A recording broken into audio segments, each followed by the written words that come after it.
So do you think we're getting 75 basis points today? And how will the market react? I think markets have already priced in 75 if you look at interest rate futures. So I would say that makes a lot of sense because the Fed doesn't necessarily want to surprise markets.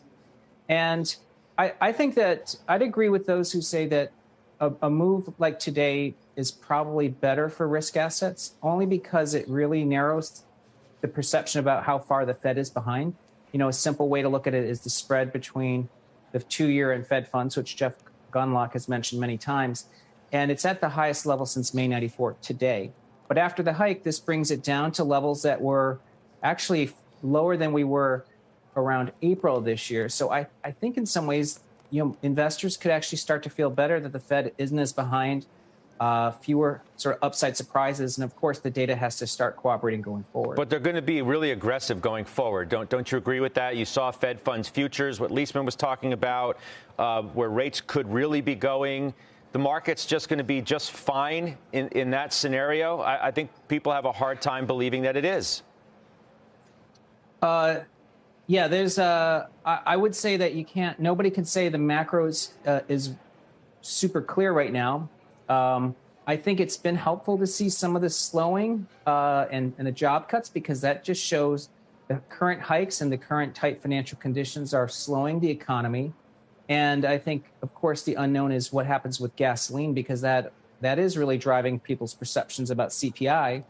But on the flip side, I'd agree with what Kevin and Jim have been saying.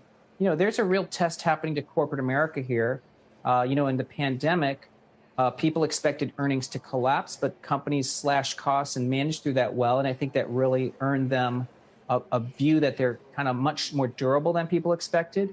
And now I think investors are also assuming that companies are going to get massacred in this current environment. But if they're going to navigate through this better than expected and earnings hold up better, then we're talking about a situation where investors are risk off. The Fed isn't necessarily going to shock markets with further surprises. So even if rates, if the Fed hikes from here, a lot of that's already priced into future interest rates. So there's fewer surprises to discount rate and what you think risk premia should do. And so I think stocks could do a lot better.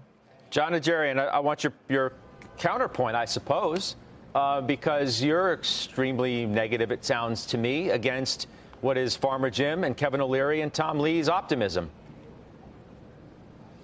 Yeah, I mean, I'm an optimistic guy overall, Scott, but I'm also a realist, and I'd love to hear Tom's opinion on. Tom, you heard today that Ford had significantly higher delinquencies. Granted, that's coming from a low rate. I get it. But that's only going to be accelerating for the next year. That's going to go over to credit card debt. It's going to go over to mortgages. We all know how this snowballs. So how can I be as optimistic as you, Tom, if I know that consumers that are 70% of the economy are going to be strapped?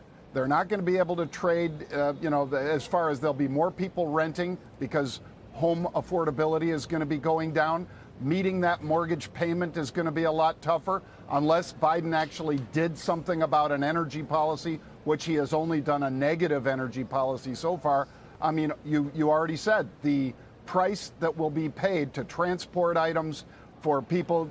I mean, increasing interest rates doesn't bring food prices down, doesn't bring gasoline prices down. It just doesn't. You can impact other things, right, but those two will not be brought down because people have to eat and they've got to get somewhere.